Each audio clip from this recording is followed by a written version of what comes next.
What's up guys, Speed here, and today we're going to be looking at the new way to play OD. So recently, well I guess in 7.23, OD was very much changed. Not completely, but to the point where Aether Lens and Ags is now the item build. And honestly, up until I started looking into this hero to make this video, I did not understand the new ODs. So I assumed, I'm like, okay, everyone must be confused. And therefore I really want to show how you're supposed to play this hero right now, following Nisha, player for Secret, right? One of the best in the world, currently their mid laner. And let's get into it. And also before we start the video, I just want to say if you could like it to help me out. I did quite a bit of research just to really understand this hero and, make sure I can provide correct information to you. So if I either get anything wrong, let me know in the comment section down below. But regardless, like the video, it helps me out. And now, let's start.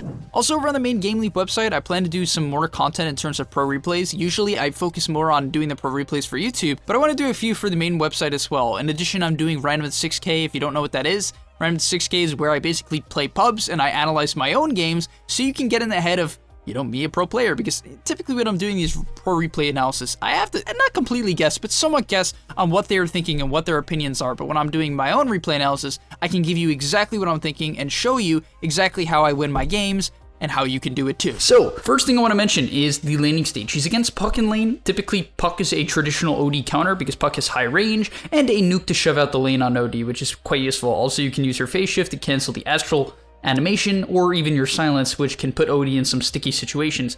Regardless, all Nisha really does to sustain this lane is buy an insane amount of regen. Now, of course, there's good things like creep aggro. He astrals Puck a ton in this lane, right? Notice waves going under tower, he's looking for an astral, but really the main thing when you're against a hero that counters you in lane as OD, any of these long range nukers, the main thing you want to focus on is actually nuking out the range creep as fast as possible, right? So in the first wave of this game, he actually nukes the range creep and shipping out a ton of regen. First item he buys, salve, right? Astrals the Puck, and then the next item he buys, set of tangos, right? If you don't do this, your hero struggles because OD does not have an innate way to actually sustain the lane and you have very low range, which means you take a lot of harass. So you really have to spam regen, otherwise you will struggle.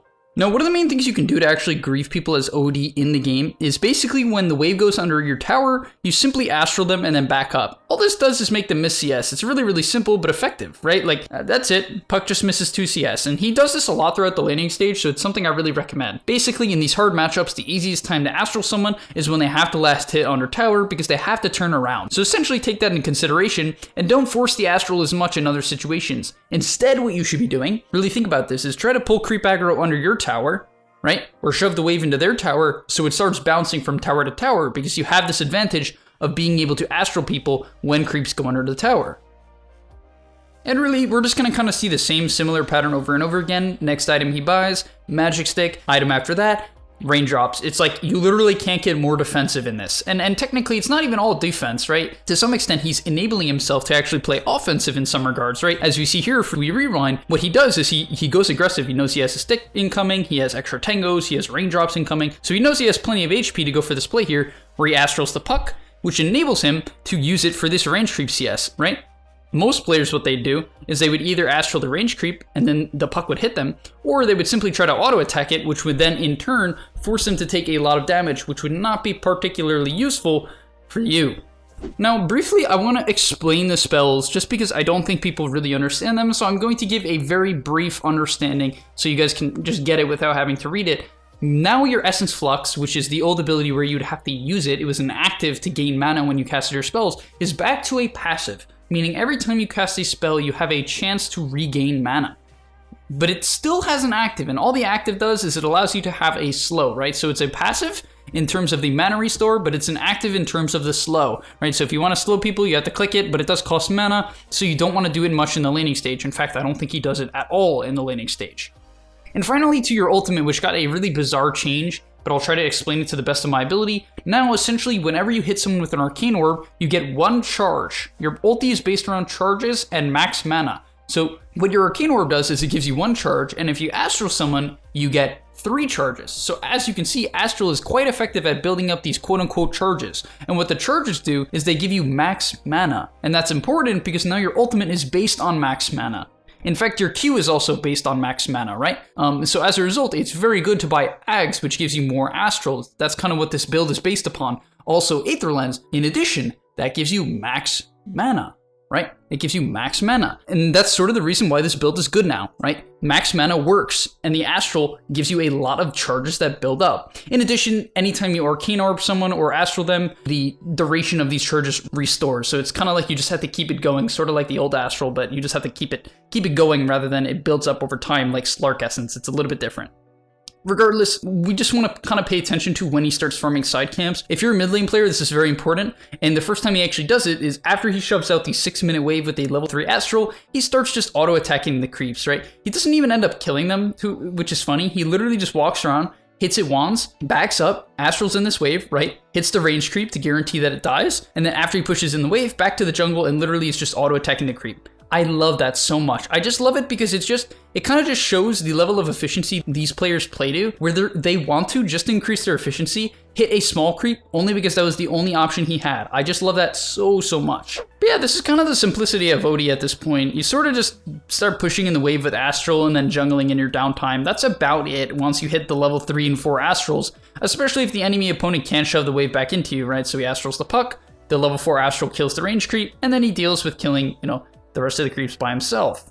And that's kind of about it. In fact, he even shifts out of Mango to keep his mana pool up. So yes, guys, OD can actually have mana problems in the early game. It can be a bit problematic. A couple more things I want to talk about. Your ultimate also has base damage now, meaning it does flat 150 at level 1, which is actually not that bad. It's fairly decent as a spell, considering it also, works with your max mana. And you only want to take a point in Arcane Orb around level 8, which you should keep in mind. Taking any earlier will not be sustainable and you won't be able to use it, so just don't do it. And now we're going to see his first rotation of the game. Now, why is this important for OD? Because OD is not a ganker, so I really love that this is his first rotation of the game, and you guys should simply understand this. When he's pushing in the mid lane, he's not like hitting the mid tower, he's not hitting a camp, he's just like, oh, there happens to be a puck wandering by, so he simply just, walks over and Astrals the guy. That's it.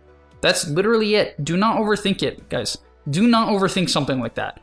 The only thing you need to think about is really the fact that he's not running from side lane to side lane to gank with Astral. That is terrible for OD, right? However, he is making a great play here, which is how you get people to gather together. So I'm going to show this to you, and I'm going to make another example of it later on. It's basically how you bait people into getting multi-man Astral damage or just simply multi-man ultis. And basically how you do this is you walk up, you kind of act stupid. So he's walking up the hill and he's not faking any Astrals, he's not walking directly towards them, so they think they're catching him off guard. But in reality, that's not the case at all. So he walks up high ground, gets the Astral off, starts kiting backwards, which is important.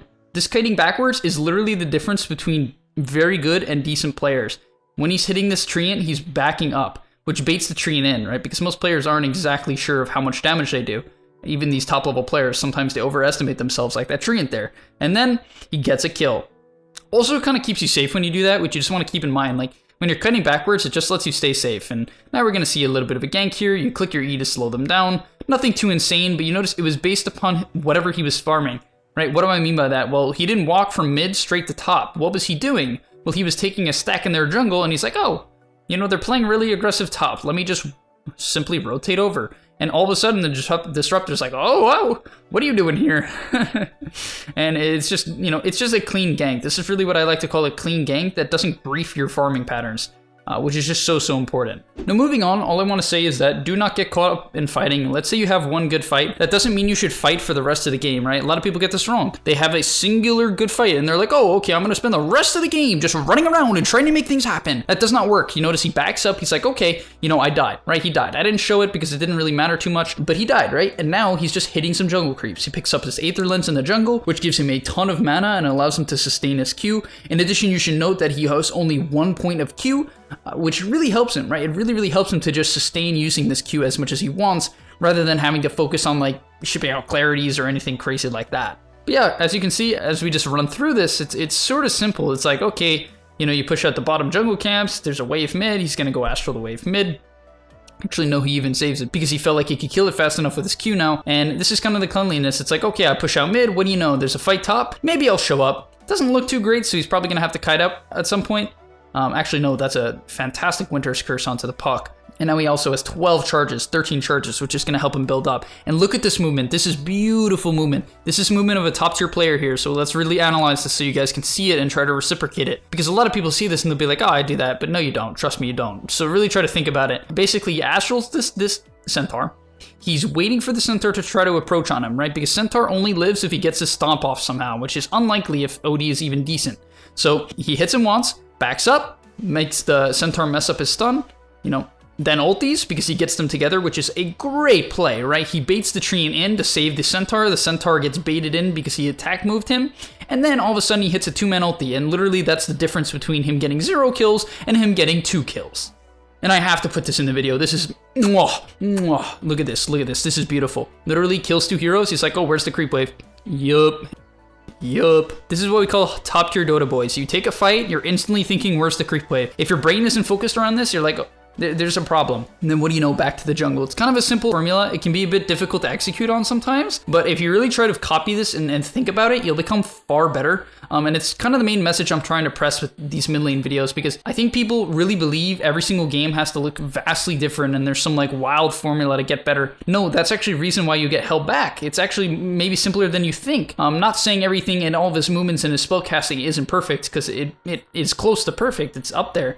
You know, but certainly the main concepts are not that difficult. In terms of also jungle items that he has, because I mean, he got so lucky with these jungle items, not gonna lie. Vambrace, easily one of the best in the game for OD. It is absolutely fantastic. Like, I can't even stress how good this item is. Absolutely fantastic. And then he also has an Essence Ring, which seems kind of meh, but it gives you extra HP, which is really good, right? It does take your mana for HP, but you have plenty of mana on OD, so it's not the end of the world. It does decrease your damage a little bit, but it also gives you 6 int. So I think these items are just super good for OD. And it actually lets him stay alive there because he has treads, he has a wand, he has this Vambrace, he has this Essence Ring, and he healed for so much there. He also got healed by Wyvern and a healing ward. It was just so good, and that's the combination between good items and good teammates. You might be like, well, I don't have good teammates, and my teammates wouldn't have saved me their speed, so like, clearly, you know, I can't actually do what he's doing. Well, yes, to some extent, you're right. What should you do there, right? What instead should you do? Just hit more jungle creeps. I'm not kidding. Literally, you should just push in more waves and hit more jungle creeps. Do not overthink it. If your team wants to push a mid tier 2 and you do not trust in them to actually save you, or, you know, the enemy team has really good tower defense, just don't do it. Hit more jungle creeps and then call a smoke to get a pick off. That is the way to go. Next up, we're about to see the pure power of OD and why this hero is so good right now. Absolutely insanity. Sanity's eclipse. But basically, he walks up the high ground. He trusts in his teammates to, you know, help him out a little bit. Basically, you can just double astral people. So he astrals up the PA, astrals up the disruptor, which gives him 6 charges, right? He also auto attacks someone, so he has 7 now. But basically, this is OD in a nutshell. 8 stacks, 2600 mana, auto attacks the Centaur one more time, and then nukes the PA for 1000 damage. And all of a sudden, yep, this game is basically over. It's basically over. Also, look at this, guys. This is this is so funny. Oh my, poor guy. I don't even know what to say. It's literally insane, this build. You have like infinite astrals. All you have to do is sort of try to stay in the back and then hit multi-man ultis onto heroes with low mana pools. So that's why his ulti was so good there. It was onto Centaur, who has one of the worst mana pools in Dota, as you can see. And same thing with PA, one of the worst mana pools in Dota. Even though she has literally 3 stat items, it's still absolutely abysmal. So it basically one-shots them. And that is the power of OD in fights. Get your astrals off, save your ultimate for heroes with low mana pools, and you'll essentially one-shot them. All you have to do is try to stay relatively towards the back and let initiators go in first, or at least make sure you have counter initiation, like Earthshaker and Winter Wyvern, which is why he could frontline. Now, just to end off the video, because the game basically ends here, and I really just want to kind of show you the main premise of this, make sure that you do not overthink these items too much. A lot of players, what I know they're going to do now after they see this video, is they're going to go this Ags, Aetherlens build, or Aetherlens Ags, I should call it, and they're never going to buy a BKB, they're never going to buy a Hex. While doing my research, I realized that a lot of players didn't even buy the Aetherlens, right? This is, you know, specific to the game. It depends on how well you're doing to some extent. What you need to understand is that your main goal should be to get to this Ags at some point. So if you think your game isn't exactly perfect, I do think it is a good option to simply just rush the Ags and then go into a BKB, which is what a lot of players were doing, because you need to get to that BKB timing. If he didn't have the saves of his team, he would have died over and over this game, and it would have completely thrown off his ability to play the Dota 2 match, right? Because the enemy team actually has quite a bit of OD counters. They have Puck, who can silence and coil. They have the Overgrowth from Treant. They have Silence from Disruptor. And so it's not a perfect OD game, but he has, you know, a good start and good teammates to back him up. You know, right? Good heroes to set him up, I should say. And as a result, he can get away with a bit of a greedier build. But understand that this is not the best build for necessarily all pubs. This is the best build if you're ahead and you have heroes to do that for you. Otherwise, BKB is a necessity. Things like Hex are a necessity at some point in the game, so do not skip them. But thank you guys for watching. Hopefully you enjoyed this episode of Astraling People with Nisha. And yeah, if you enjoyed, please do like and subscribe. Gonna be more episodes of, following pros and VOD analysis in the future, of course, as that is what I love to do, and I hope it helps you guys just as much as well. And that's where we're going to end the video of him exploding someone with his ultimate. I hope. There's no way he doesn't ulti someone. The game's ending. Alright, he tried. Are you tired of being hard stuck at your rank? Over at gameleap.com, we have a library of hundreds of guides authored by pro players and coaches covering literally every aspect of Dota. Whether you're looking to master a new hero or role, or just polish up your existing skills, GameLeap is the proven place for competitive gamers to hone their craft and unlock their secret potential. Hit the link on screen right now, to take advantage of our special offer for a 25% discount, guys, 25%, and start your journey today.